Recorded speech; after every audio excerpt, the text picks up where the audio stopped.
Okay, here we are at Wicopy Woods. Jess and I bought this property in 2015 from a forester and friend, Ron Locke, who bought it in 1968 and moved away 2006. He worked the land intensively while he lived on it, and it became a Forest Stewards Guild model forest during his tenure.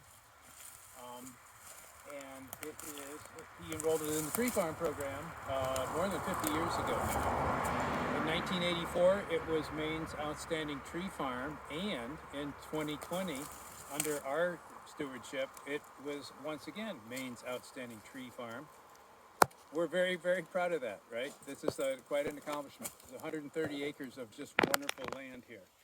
This webinar or tour is going to be on just a 16-acre, one of the 10 stands that we have mapped out, a high-site northern hardwood stand that's about 85 years old, that we're beginning to treat with the Acadian Femelschlag, the sort of irregular group Shelterwood with reserves approach. We're going to look at both the group treatment and the matrix treatment. Okay, we're here looking at the Acadian Femelschlag, which is translates roughly irregular group Shelterwood with reserves. As I said earlier, there's two conditions really within the stand under this system. There's sort of the matrix, which is just thinned, and there is the area in groups under regeneration, where we are right now. So we're going to talk here about the group regeneration process. When we prescribe the stand, this is a 16-acre stand, we noticed that 4 of the plots, or about 10 to 12%, I guess, of the stand was not well stocked enough to thin to the beeline on the northern hardwood stocking guide. And those areas were clumped. And so when we walked, after we marked it, we noticed that, okay, there are 2 areas. There were mostly areas dominated by beech. This is a high-site northern hardwood stand in Quebec, Maine. And beech, of course, is highly diseased from the beech bark disease, almost all of them. You occasionally find resistant ones, which we have left, but in general, they were very diseased. So we came back to these areas, and we then decided to actually remove more of the overstory so that we would have a perfect hardwood, northern hardwood shelterwood of about 30 square feet or 30% crown cover. Using the tables that Bill Leake and Carl Tubbs, I think, published, you can roughly equate that to basal area by species, and it's roughly about a 1-to-1 ratio at the hardwoods at this small saw log diameter. So that's what we did. Now, so as I've always stressed to students, there are 3 reasons to leave a tree standing in a partial harvest. This is just general reasons. Number 1, and probably primary objective in this case, is as overwood in a shelterwood regeneration system, okay? Where you're leaving trees for both to shade the understory of this forest floor and to provide seed for new recruitment of seedlings, right, and regeneration. So that's number 1. Number 2 is simply growing stock, right? Trees that are immature. And this applies broadly, not just in a regeneration cutting, that we need to grow to larger size. And because these northern hardwoods exhibit this 2-rotation phenomenon where most of the shade-tolerant, later successional ones like the maple and yellow birch and the beech tend to take at least 100 years, two paper birch or aspen rotations to become decent sawlog size. And if you don't grow them that way and release them from small poles, medium poles, they will never reach the canopy. You'll end up with pure stands of the intolerant, which is, of course, not what we want here. So we need to favor that. So there's the growing stock component. And then finally, in the ecological forestry era, we have the trees that are left as just simply legacies, biological legacies. So let's look at each of those here. In this case, the overwood trees turned out to be mostly yellow birch. About 60% of them are yellow birch. So in this gap, which was marked actually to 32 square feet, we actually made a complete tally to verify that. this is actually covered in my webinar, my Irregular Shelterwood webinar that I did 4 years ago for the Vermont Extension folks. That was done pre-harvest. We're now back here 4 years after the harvest was implemented in the fall of 2017. This is the fall of 2021. We're right here at peak color. So we left if you look around, the yellow birches are here. There's, let's see, there's 17 square feet of trees. About 60% of that is yellow birch. The rest would be red maple and sugar maple. Left as the Shelterwood overwood to give us the regeneration that we want. So that would be, if that was all we had, that would be too open. We also have about 10 square feet of immature growing stock trees that we will carry through into the next rotation in this gap. These are trees maybe up to 8 or 10 inches. This yellow birch right here is probably an example of that. It's too small to cut. It'll take a long time for that to get to a large veneer log size. So that one will be held over. Many other smaller diameter trees in this stand are mostly sugar maple and red maple that will work that way. That'll be the 2 rotation growing stock trees. There's 10 square feet of that here. And then finally, we did leave some large legacies, 5 trees per acre, 5 square feet roughly of, these would be entirely this one large hemlock and 2 or 3 large, somewhat resistant American beech trees on the other part of the block. Those would just be left because they're long-lived, they're fairly rare, certainly disease-free beech is rare. The hemlock in this stand is particularly rare. It provides diversity in an otherwise totally deciduous system here, mostly. So that was the prescription. So we did that, and we have not remeasured this, and I'm sure it's probably grown 10 square feet. This is probably up to 40, 45 square feet at least by now. Let's now reflect. So that was one thing. We also noticed that on our plots that the understory here was completely dominated by beech saplings and fir saplings. So it was lights out, low shade, and so if we had done this removal cutting that you see here, that's essentially establishment cutting, sorry, we'd have just released beech everywhere, right? So it was beech like this tree here, which was most of which were removed. If we look, so the first thing we did, we look over here, you see all these stubs. These were cut with my backpack chainsaw, the Husqvarna 535 FBX. You can watch a video on that.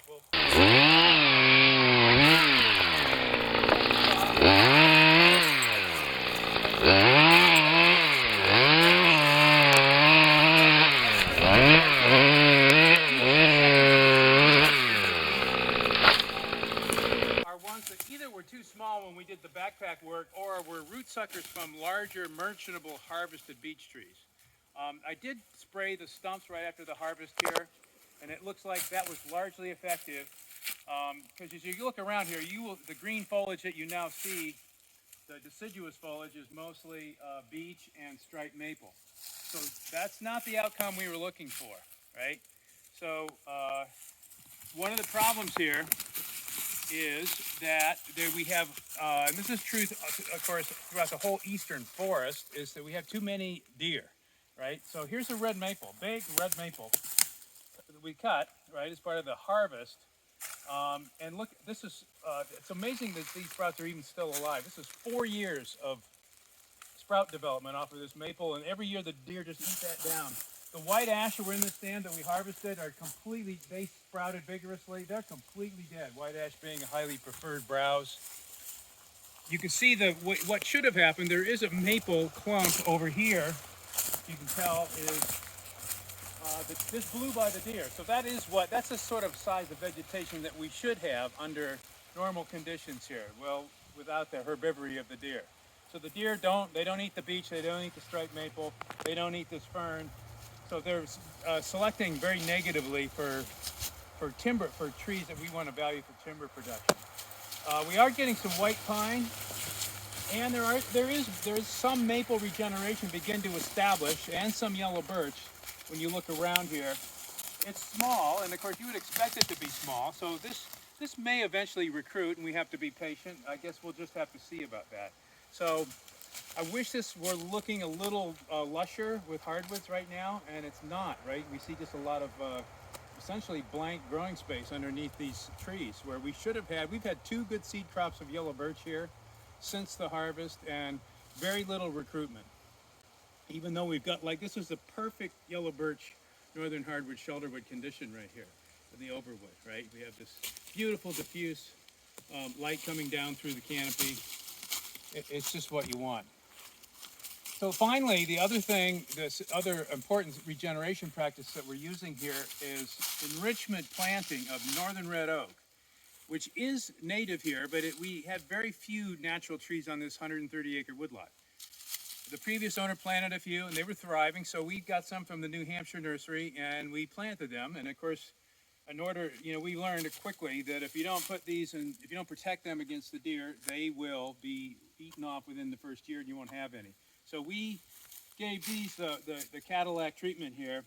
We put down 4-foot brush blankets around every seedling, and then we installed these 5-foot 2-bex tree shelters with stakes, including the bird netting over the top, which I've become not a fan of because this is supposed to not impair the trees, but they do in some cases. It does do this. There's a really healthy red oak in here, but after 4 years, it's only halfway out of the tube. If we were, and I attribute that to the fact that we're under, more than we're probably 60 or 70% canopy right here. So this oak is not getting as much light. The best oaks in this patch that are growing in full sunlight are just popping out of the tube. Here's one right here, in fact. You see, just beginning to come out this year. Well, it's not. That was another leaf. It's actually about right here, so it is ready. Okay. So that's the silviculture here,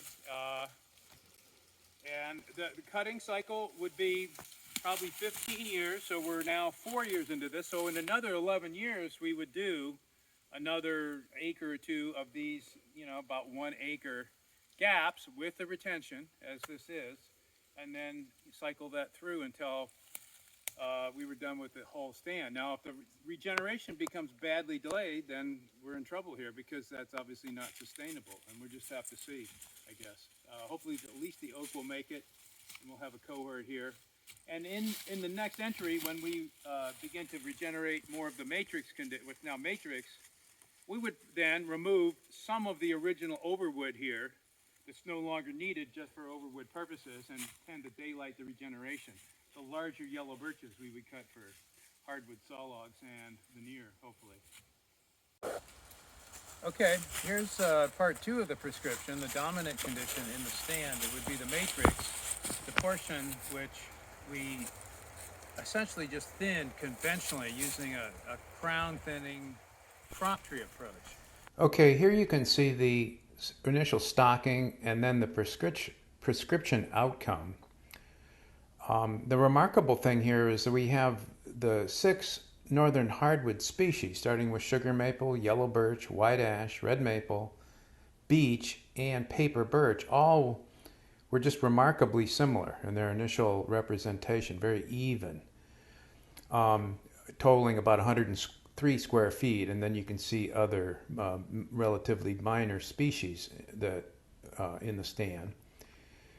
The final column, you can see the percent removal range from all of the paper birch and aspen, the short-lived shade intolerance, as well as all the minor stocking of fir and white spruce. Much of the beech left would have been large legacy trees, disease-tolerant or resistant trees. You see 59% of the beech was removed. And then, less than a quarter generally of the longer-lived, high-value northern hardwoods. You see there's an interesting component of hop hornbeam here too, some of which we cut as pulpwood. I like saving it. It's a very sort of long-lived, tall shrub, really small tree that occupies the mid-story, actually really valuable if you have a sawmill for things like handles. And so we keep these around, the better quality hornbeam.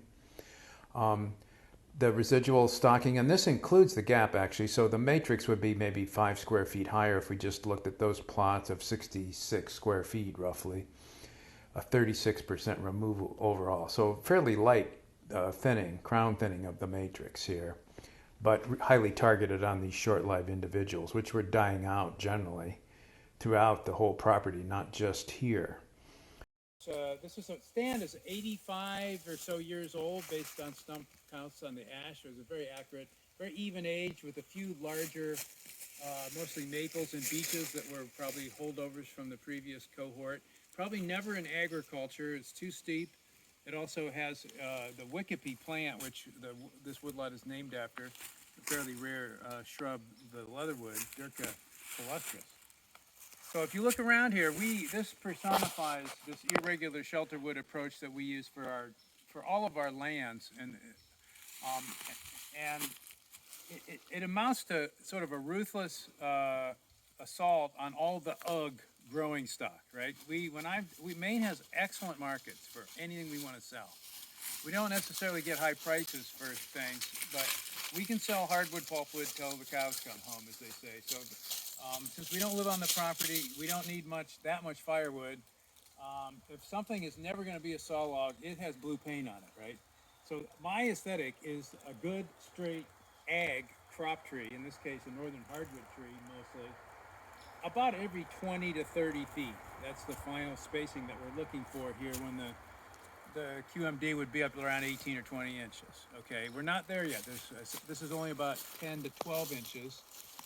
So down the road, these trees will live another many decades, certainly beyond me.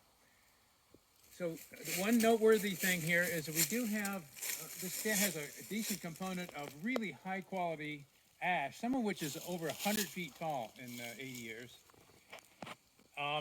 This part of Maine is about the last place in the native range of white ash in North America where we have yet to have any emerald ash borer. So we are fortunate that way. It is in southern Maine, probably 200 miles from here. So hopefully unless it gets transported artificially, it will take a long time to get here. So we are not panicking over our ash. We have a 14-inch, even 16-inch nice growing stock ash. It stays. It's growing stock, so I'm not worried about that. That birch right there, that's probably 18 inches. Many people would cut that tree. That's a real money tree, but that's just now becoming valuable as a high-value veneer log. And if we grow it to bigger size, 8 or 9 foot veneer log, butt log, that's going to be worth way more money.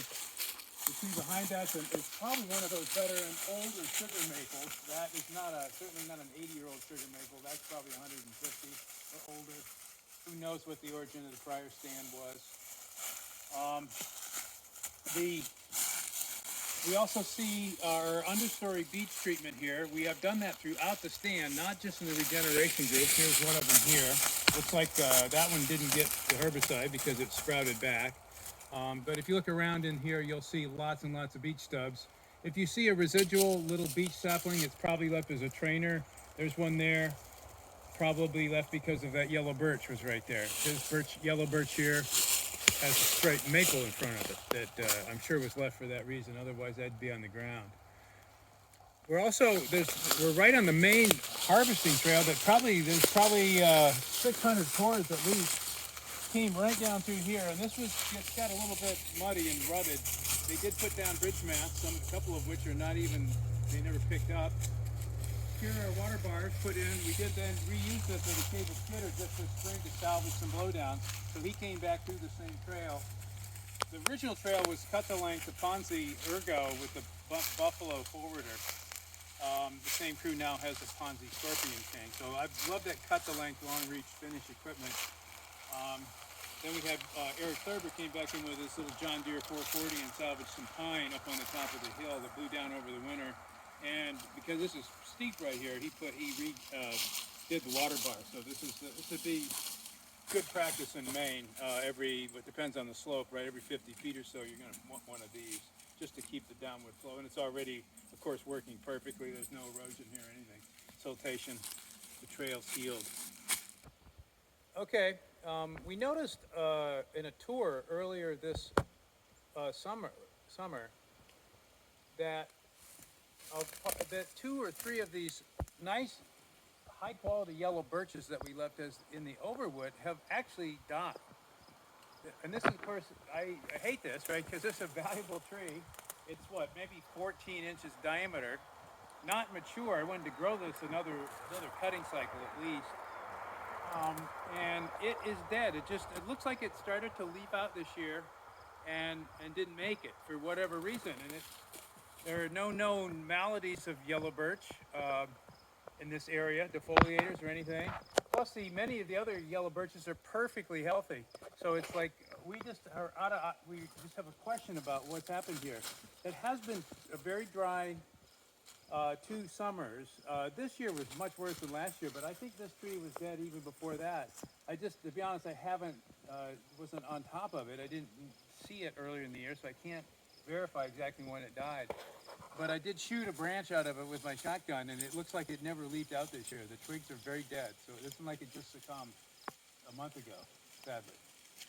We are seeing here, there is some good yellow birch regeneration coming in here. So this is what we would like to see much more of after 4 years. It's hiding in a fern patch. We'll see whether the deer get to it.